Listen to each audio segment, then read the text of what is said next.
వారం రోజులుగా పాక్ ఆఫ్ఘన్ల మధ్య యుద్ధం జరుగుతూనే ఉంది. పాక్ సైన్యం ఆఫ్ఘన్పై దాడికి దిగింది.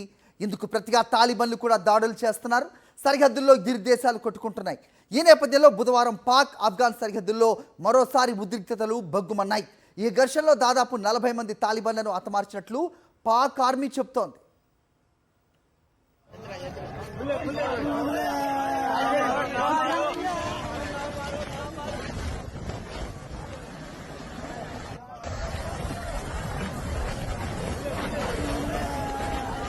అయితే అంతకుముందే పాక్ ఆఫ్ఘన్ దేశాలు 48 గంటల కాల్పుల విరమణకు అంగీకరించాయి.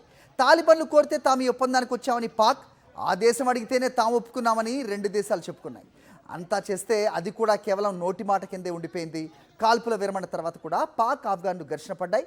బోర్డర్ వెంబడి పరస్పరం దాడులకు పాల్పడ్డాయి. బలూచిస్తాన్ ప్రాంతంలో తాలిబన్లు దాడులకు తెగబడ్డారని, సామాన్యుల మీద కూడా కాల్పులు జరిపారని పాక్ ఆరోపిస్తోంది. దీనికి ప్రతిగానే తాము దాడులను జరిపామని చెప్పింది.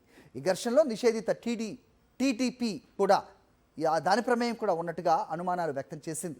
సరిహద్దుల్లో కూడా ఆఫ్ఘన్లు పోస్టులను ధ్వంసం చేసి దాడులకు పాల్పడ్డారని చెప్పింది.